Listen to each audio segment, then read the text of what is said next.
Next, it's my pleasure to introduce Dr. Chris Hergesheimer of the BC Green Party. Your 5 minutes begins now.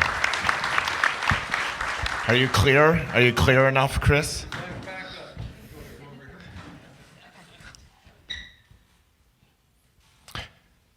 I've introduced myself to this community so many different ways over the time that I've been here. Chris, Hergie's son. Chris, Amanda Ray of the Mud Girls' husband. Solomon and Gretchen's father. Chris the flower peddler. Chris the food bank guy. Chris from that band, or is it that band, or is it that band? Chris the community worker. Chris the mobilizer. Chris the activist. And what it's made me realize is that I have been so blessed to get to know so many people living in this beautiful place over all these years and through all these different projects. But it's also made me realize there's a lot of people who don't know me. And there's a lot of people I don't know. And I'm so excited to do this job, to get to know everyone, to get to learn about the people who love this place as much as I do. And there's always a big why. You know, it's come up every single all candidates debate. Why are you in this? Why are you doing this? And I think there's the obvious reason I've said is I'm rooted in this community, and I've been using that language every time in my campaign and out on the trail and at debates.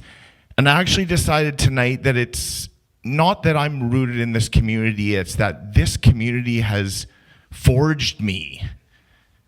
This community has actually made me and given me the confidence to stand up here tonight. Everything I have done, every person I have met, every relationship I have built, all the heartbreaks and joy and smiles and everything has led me to this stage at this moment. So it's not a top-down thing, I'm rooted in this community. It's that you built me. And I want to reflect that back.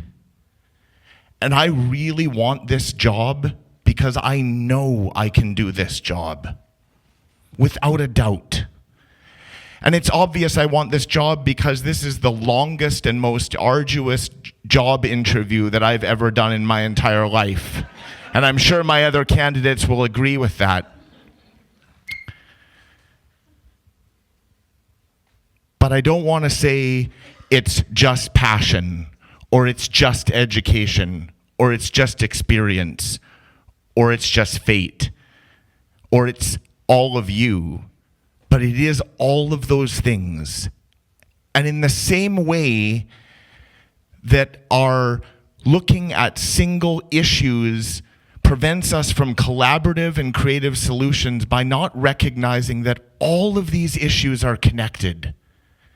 They are all symptoms of a system that is broken and producing these outcomes. And it's time for some different systems and some time for different understandings of how to do politics. And I'm going to tell you right now, I would not do this or seek this role with any other party other than the BC Greens. And that's because I believe that the Greens do local politics the way local politics should be done. Community workers rising up, deciding to be representatives of their community. The party granting voting autonomy to their MLAs so they can represent the interest of their constituents. And the Greens have the most inspiring and innovative, forward-thinking platform that is fully costed and is a roadmap to a greater understanding of how we measure well-being.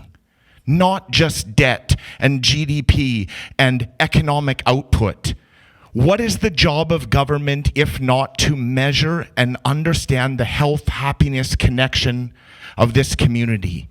So I'm standing behind that framework tonight.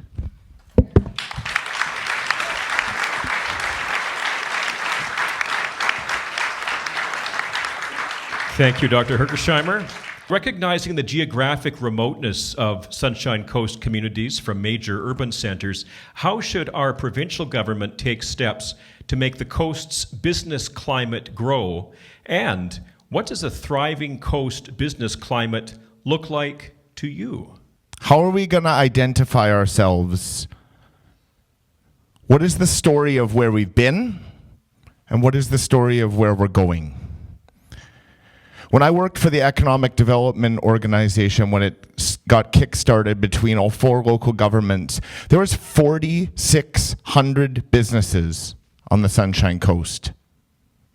Sometimes we forget about that number and how valuable and unique and distinct all those 4,600 businesses are that are contributing. I don't think we have to choose a direction and say, we are going to be this kind of economy, we are going to be this kind of economy. What makes the Sunshine Coast unique is all the different businesses that are here, that are all providing a service. Some businesses are struggling right now, while others are doing very, very well. And the ones that are struggling have to do with affordability across the board. It's mostly workforce. Business wants to do business. Business wants the government to help with affordability. So when we talk about affordable housing and free public transit and connected communities and safe alternative transportation lanes on the highways when you can ride your bike, these are things that contribute to affordability.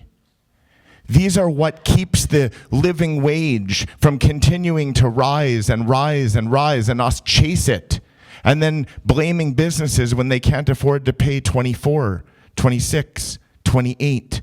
We need to get to the root cause of this, and our businesses are vital here to the Sunshine Coast, to the health of our economy. And every Amazon truck that comes off that ferry is a detriment to this community. Thank you. Thank you. We have another question which pertains to business development and the vitality of our communities, and I'm going to begin by addressing this to Dr. Hergesheimer first, and others can jump in as you wish. The question is, with the benefit of hindsight, what would you have changed about the provincial COVID-19 response? You have 2 minutes for a response. Talk about the hot seat. Jeez.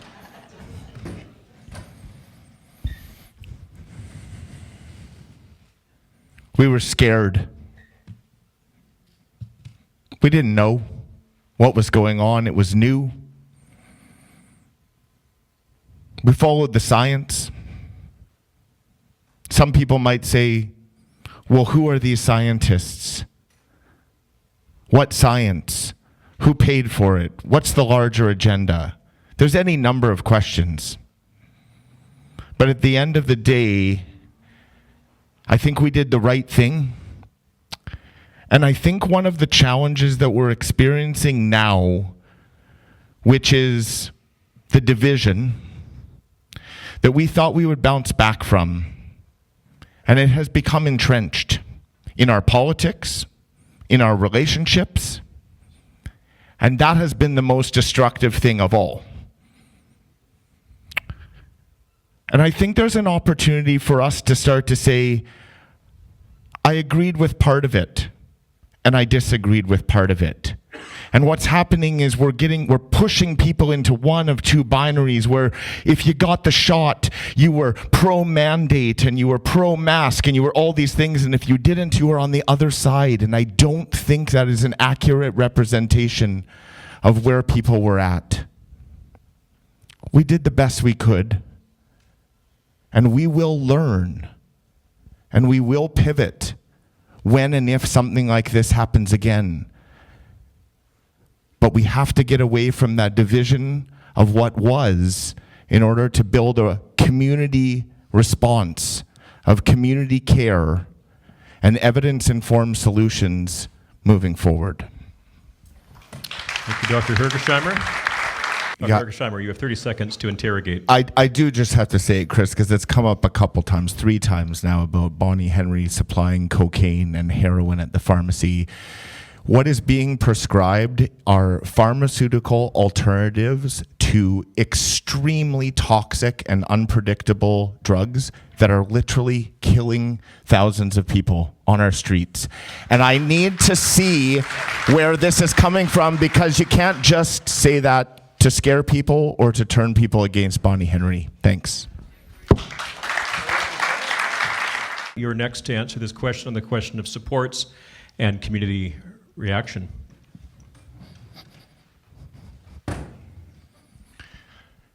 There's a lot of anger, fear, frustration around this issue. It's bubbling up in Powell River.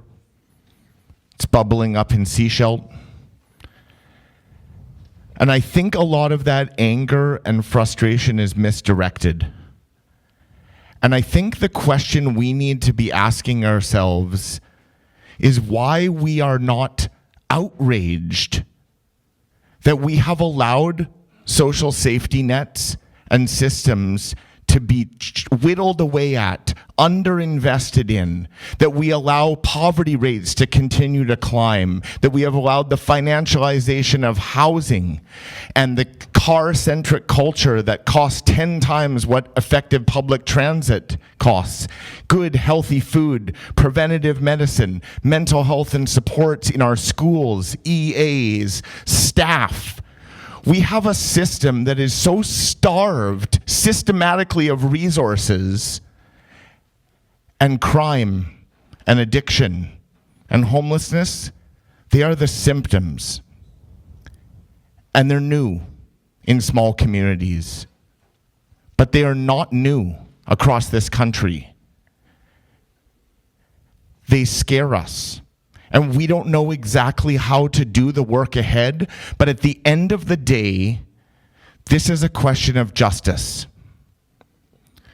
The BC Greens official policy is love, inclusion, belonging. Housing first works. We know that people's journey is long and that it's fraught with challenges. But you begin that journey with a safe place and all the other supports that you need.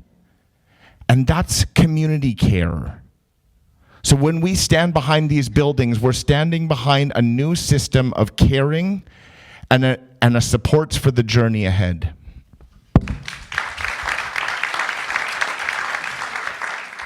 And Dr. Hergesheimer, this is your response to the question about the SWIA dock management plan.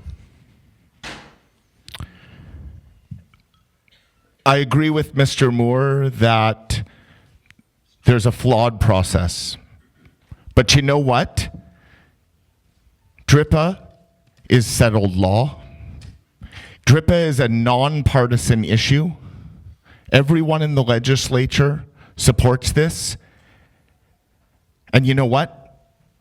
Our reconciliation journey, our shared reconciliation journey, is going to be a challenging and a flawed process. We're not going to get everything right. It's new. It's scary.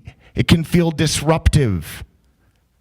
But make no mistake, this is our journey. This is our shared journey. And your leader should say, I'll be there with you in the muck, in the uncomfortability, in the disruption. I won't leave you behind. Reconciliation is supposed to be inspiring for all British Columbians when we grapple with the fact of colonization and systemic and structural racism that continues to exist to this day, where Indigenous communities are overrepresented in rates of food insecurity and poverty and in the criminal justice system and in child protection services. We cannot deny what we have done, and we will not get this journey right and perfect every step of the way, but it is our journey. And there's no going back. Dr. Hergesheimer? The BC Greens are the only party who is standing strong on the carbon tax, as well as looking at the next level of this, which is who is actually paying for the costs of these extreme weather events? When are we going to start directing our resources to the oil and gas companies? When are we going to stop subsidizing them to the tune of billions of dollars? When are we going to start punishing them financially for the $17 billion in 2021 that we had to pay for extreme weather events? And when are we going to start to see some of that $35 billion a year in profit that these sectors and companies are making be invested into clean energy and clean tech? So yes, there is a personal obligation, but that does not get us off the hook, and that does not buy our individual conscience way out of climate change. There is so much work to be done, and it's through taxation, making the polluters pay. Thank you. There's so much to say, but I want to end tonight by telling you a story. And it's the story of, let's call it the story of two pamphlets. Okay? They're in your mailbox. One is a really nice looking pamphlet. It's really beautiful. You open it up. It's got a picture of this handsome guy there, and you see the policies all laid out. It looks good, and you flip it over, and it's like, oh, bad, red, check, failed, bad. Okay? And then the other pamphlet that comes out, it's got the current premier taking up 2/3 of the pamphlet, orange, bright, smiling. And on the other side of the pamphlet, we've got a black and white photo of Mr. Rustad, a bad photo of him scowling, and it's dark. And it's like, which of these do you like? Is anyone else tired of this? Like, is this how we're going to do politics? That you end up voting either for status quo promises that we'll get there, even if it's slowly, we'll get there, or out of fear? Like, can't we do things differently? I've been running this campaign with an incredible team, a team that has so much heart. You wouldn't even believe how much heart these Greens who've joined me have. We've been doing things in this community now. We've been playing music. We've been showing films. We've been power washing hearts on dirty concrete dividers all over this town. We've been making kids art. We've been creative on our social media, trying to push the love, trying to push the unity.